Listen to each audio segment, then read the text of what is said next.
Bonjour à tous. Bezrat Hashem, dans la paracha de Vayechi, Yaakov va bénir chacun de ses enfants avant de quitter ce monde. Et chacune des bénédictions qu'il va leur donner va être une bénédiction particulière selon les qualités spécifiques que possède la tribu en question. Et on va essayer cette année de parler de la bénédiction que Yaakov a donnée à son fils Zevulun. C'est dans notre paracha au chapitre 49, verset 13, où il est dit Zevulun lechof yamim ishkon. Donc Zevulun va se trouver sur les bords de mer.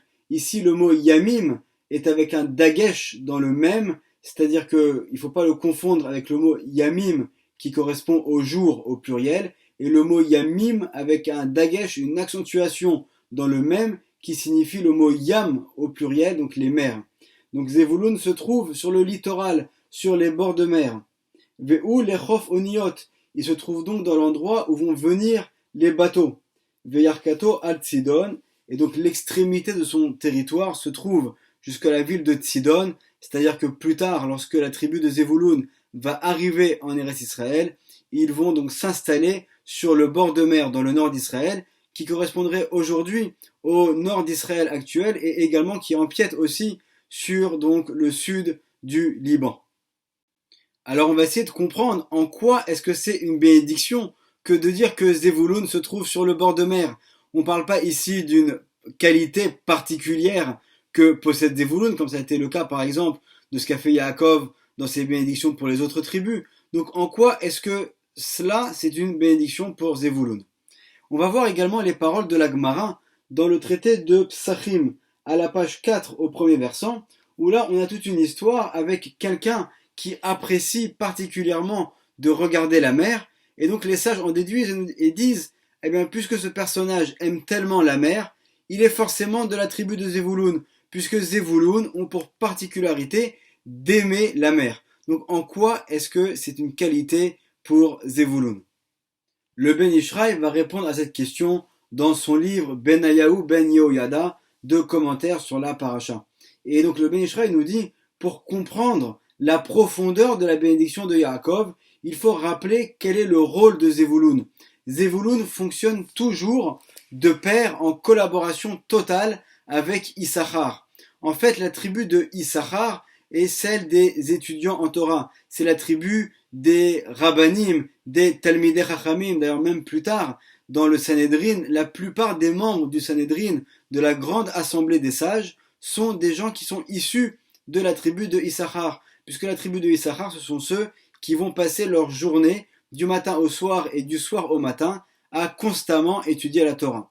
Alors que Zevulun, c'est l'inverse. Zevulun, c'est une tribu de commerçants. Alors c'est vrai que même dans la tribu de Zevulun, on consacre bien sûr du temps pour l'étude de la Torah, en particulier au cours du mois de Nissan, où il y a Pessah, au cours également du mois de Tishri, où c'est des mois où quasiment on ne travaille pas, on se consacre à se préparer aux fêtes de ces moments-là.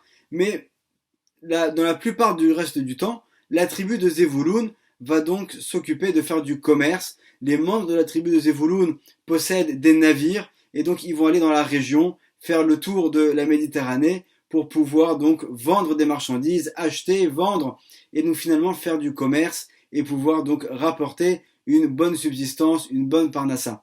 Cette parnassa, ils ne la gardent pas seulement pour eux, mais ils vont la partager à 50-50 avec la tribu de Issachar. C'est-à-dire que finalement, ces étudiants en Torah de la tribu de Issachar vont pouvoir vivre et subvenir à leurs besoins matériels grâce à Zevulun, qui lui donc va s'occuper du commerce et va partager sa paye avec la tribu de Issachar. Et donc là, on va poser une deuxième question.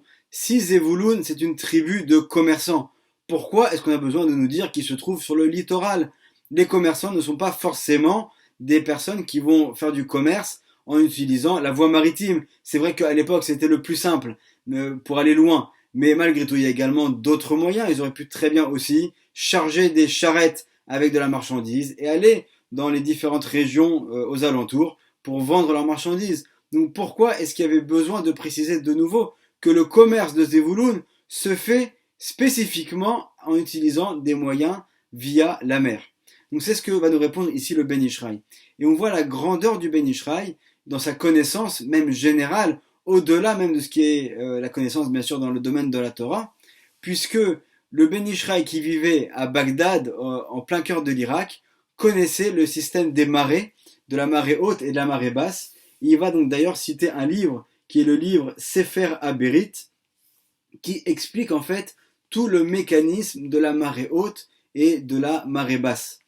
Et le Ben Ishraï, donc après avoir tout expliqué, ce système que nous connaissons donc d'un point de vue des règles physiques, etc., il explique également la relation qu'il y a entre la rotation de la Lune autour de la Terre et le système des marées. Puisque comme c'est mentionné, sans rentrer dans tous les détails qui sont certainement très complexes, mais pour expliquer les choses brièvement, en fait, lorsque la Lune se trouve au moment de son renouvellement ou au moment de la pleine Lune, alors également, il va y avoir donc à ces moments-là une augmentation de la marée, et également puisque la Lune tourne autour de la Terre, mais non pas en forme de cercle, mais plutôt en forme d'ellipse, donc également lorsqu'il y a des moments où la Lune va être plus proche de la Terre, alors là aussi il va y avoir donc une attraction de la Lune qui va être plus forte, et donc forcément aussi la marée va être plus élevée. Et donc le Ben Ishraï précise qu'à son époque, les marins connaissaient donc tout le système du calendrier lunaire, et donc ils avaient un véritable suivi pour savoir comment est-ce qu'ils vont gérer leur voyage selon donc les différentes marées. Et le Ben Ishraï nous précise, il va de soi que les membres de la tribu de Zevouloun, qui étaient donc pour la plupart d'entre eux des commerçants qui utilisaient donc ce commerce maritime, ils connaissaient également donc tout le système des marées hautes, des marées basses et l'influence de la lune donc sur le niveau de la mer et des eaux, etc. Et donc de ce mécanisme-là de la marée haute et de la marée basse, on va également en tirer des conclusions qui vont nous permettre de comprendre quelles étaient les qualités particulières que possédaient les membres de la tribu de Zevouloun. Et on va en citer seulement deux, bien qu'il y en ait encore également plusieurs. La première chose, nous dit le Ben Ishraï, de la même manière qu'il y a la marée haute et la marée basse, alors les membres de la tribu de Zevouloun, qui étaient constamment donc dans le système du commerce, constamment donc à acheter, à vendre, etc., ils avaient aussi une croyance en Hachem qui était extrêmement forte. Ils avaient un bitachon, une émouna qui était vraiment ancrée en eux, et ils savaient que de la même manière qu'au cours de leur commerce, ils vont parfois rencontrer la marée haute ou la marée basse, alors c'est la même chose aussi au niveau de la parnassa. On pourrait dire de nos jours, c'est la même chose aussi au niveau des affaires, au niveau du compte en banque. Parfois, on va être en marée haute, et parfois, du préserve, on va être aussi en marée basse. Mais les membres de la tribu de Zevouloun avaient toujours conscience que même lorsqu'on se trouve en marée haute, c'est-à-dire même lorsqu'il y a vraiment une grande prospérité et qu'il y a de grandes rentrées d'argent, alors ils avaient conscience qu'il ne fallait pas avoir de la fierté ou de l'arrogance, puisque tout vient d'Hachem, tout dépend d'Hachem, et donc de la même manière que maintenant il y a donc une augmentation, Dieu nous en préserve, la roue peut aussi tourner, il peut aussi avoir ensuite une baisse. Donc celui qui a été bien au niveau de ses affaires, qui avait une augmentation de ses affaires, il restait toujours humble et il savait donc prendre les choses dans leur proportion et avoir conscience que tout lui vient uniquement d'Hachem. Et inversement, celui qui passait un moment difficile, où les affaires étaient plus compliquées qu'avant, et ce qu'on pourrait comparer plutôt à une marée basse, alors il ne perdait pas espoir, il ne tombait pas en déprime, et au contraire, il mettait un maximum de confiance en Hachem. On peut supposer également qu'il allait accentuer ses prières, pleurer à Hachem, prier à Hachem, en lui disant maintenant que je suis tout en bas, Hachem, tu es le seul qui peut me permettre de remonter également tout en haut. Tout en haut. Donc celui qui était en bas ne perdait pas espoir et il gardait toujours cette confiance en Hachem. Donc selon ce mécanisme des marées, on voit que finalement on peut en déduire une qualité très particulière pour la tribu de Zevouloun. Zevouloun, ce ne sont pas seulement des commerçants qui sont totalement déconnectés de la partie spirituelle. Au contraire, la tribu de Zevouloun, ça va être en fait la tribu de ceux qui sont les plus grands croyants. Ils savent que dans leur commerce, tout dépend d'Hachem, et donc ils en déduisent également la même chose dans leur vie de tous les jours. Ils ont une confiance en Hachem qui est extrêmement solide. Donc c'est le premier enseignement qu'on peut tirer donc de la tribu de Zevouloun.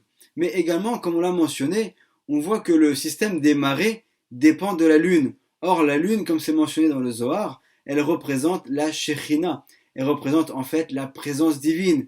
Et donc, selon ce système également, la tribu de Zevouloun pouvait tirer un deuxième enseignement. C'est celui de comprendre que lorsque la lune est proche, lorsqu'on est en pleine lune, ou lorsque la lune est en cours de renouvellement, c'est-à-dire qu'elle commence son ascension, donc à chaque fois qu'on va avoir la lune qui est qui est forte, qui est influente, alors également on va avoir la marée haute, on va avoir donc la réussite au niveau du commerce. Et étant donné que la lune correspond donc à la spiritualité, à la présence divine, donc également les membres de la tribu de Zevouloun savaient que toute leur réussite matérielle, que s'ils voulaient arriver à une marée haute, il fallait qu'à ce moment-là, ils aient également l'influence de la lune, qu'ils aient l'influence donc de la spiritualité, de la présence divine, et donc qu'ils n'oublient pas de consacrer aussi des moments pour l'étude de la Torah, ne pas dénigrer la moindre mitzvah et au contraire appliquer les règles, les commandements de la Torah à la lettre,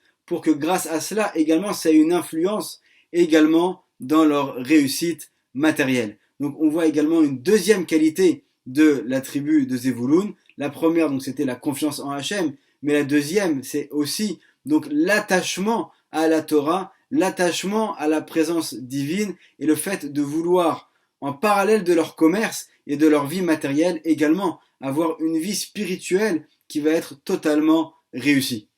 Donc selon ces enseignements du Ben Ishraï, on comprend à présent que la bénédiction de Yaakov ne fait pas allusion à un emplacement géographique, mais en fait à des qualités particulières que vont avoir les membres de la tribu de Zevouloun.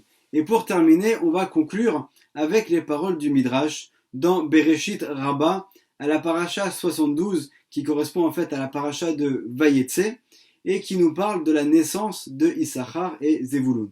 Donc je vais, Bezrat Hashem, vous lire quelques extraits. Issachar Yoshev ve'osek baTorah. Donc Issachar est la tribu de ceux qui vont être assis et s'adonner à l'étude de la Torah. Uzvulun yotse bayamim, et Zevouloun est celui qui va sortir dans les mers. Uba, et donc lorsqu'il revient, Benoten le torpiv chez Issachar. Il va donc donner à manger dans la bouche de Issachar. Donc c'est vraiment celui qui va permettre à Issachar de pouvoir vivre, de pouvoir subvenir à ses besoins. Et donc ensuite, le Midrash va nous faire l'éloge de la tribu de Issachar. Il va nous dire, Issachar, ce sont les Talmidei Chachamim, ce sont ceux qui peuvent à l'époque donc fixer les dates du calendrier selon donc le tribunal des Dayanim qui fixait donc le renouvellement de la lune et Rosh Chodesh. Ce sont ceux qui vont siéger au sein du Sanhedrin, de la grande assemblée. Et donc ensuite, nous dit le Midrash, Vechol Hashevach Azeh, Miyain Ayalol Issachar. Donc d'où vient toutes ces éloges qu'on peut faire à Issachar? Michel Zevouloun. Nous dit le Midrash, c'est grâce à Zevouloun. De là, on voit donc la grandeur de ceux qui vont soutenir le monde de la Torah. Shaya Osek, Bifrakmatia Shelo. Donc en fait, Zevouloun vont être ceux qui vont constamment faire du commerce. Ou Ma'achil et Issachar Shaya Ben Torah. Donc c'est lui qui va nourrir Issachar, qui sont les étudiants de Torah. Ada ou Dirtiv, comme il est écrit dans notre paracha, Zevouloun lechof yamim ishkon. Donc Zevouloun va se trouver sur le littoral. Il va donc faire du commerce avec l'étranger. Uksheba Moshe levarech et hashvatim. Et donc lorsque Moshe Rabbeinu, à la fin de sa vie, dans la paracha de Vezot HaBeracha, va bénir les 12 tribus, Igdim birkat Zevouloun et birkat Issachar. Il va bénir d'abord Zevouloun avant de bénir Issachar. Or pourtant Issachar, on aurait pu penser qu'ils sont les plus importants, ce sont ceux qui sont là pour transmettre la parole d'Hachem. Et bien là on voit que finalement Moshe va d'abord bénir Zevouloun. Comme c'est mentionné, Semar Zevouloun etc. Sois heureux Zevouloun lorsque tu pars, c'est-à-dire lorsque tu vas aller en fait faire ton commerce, Ve Issachar be'oalecha, et Issachar lorsque tu te trouves dans la tente, c'est-à-dire dans le Beth HaMidrash, dans la maison d'études de Torah. Semar Zevouloun etc. Mima chez Issachar be'oalecha. Donc là ici on dit le Midrash, sois heureux Zevouloun lorsque tu vas faire ton commerce, parce que grâce à toi, tu permets à Issachar d'être dans la maison d'études. Veyesh Omrim, il y en a qui disent Yesh Sachar, qu'en fait le nom de Issachar, qu'on pourrait diviser en deux, on pourrait l'écrire Yesh Sachar, il y a un mérite.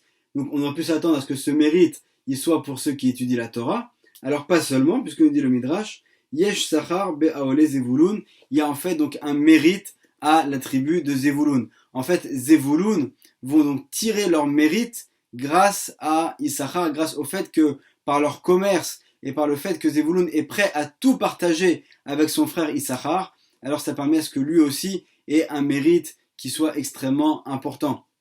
On comprend donc ici l'importance de soutenir une fois de plus les étudiants en Torah, le monde de la Torah. Donc en conclusion, cette tribu de Zevulun a de grandes qualités, puisque ce sont des commerçants, c'est vrai, mais ils sont extrêmement attachés à l'étude de la Torah. Ils sont attachés à la tribu de Issachar, déjà puisqu'ils vont partager avec Issachar, donc ils n'hésitent pas à partager avec leurs frères, mais également même vis-à-vis d'eux-mêmes, ils savent que tout dépend de la lune, c'est-à-dire de la présence divine, et que leur commerce va dépendre également de la présence divine. Même lorsqu'ils sont en marée haute, ils vont pas s'enorgueillir. Lorsqu'ils sont en marée basse, ils ne perdent pas espoir. Ils savent finalement que tout dépend d'Hachem. Donc la tribu de Zevulun, c'est la tribu de la Emouna. C'est la tribu de ceux qui, dans leur commerce, dans leur vie matérielle, sont totalement liés avec Hachem et avec la Torah. Donc Bezrat Hachem, que nous puissions nous aussi bénéficier de cette bénédiction de Zevulun et nous comporter ainsi dans tous les domaines. Amen ve Amen. Shabbat Shalom.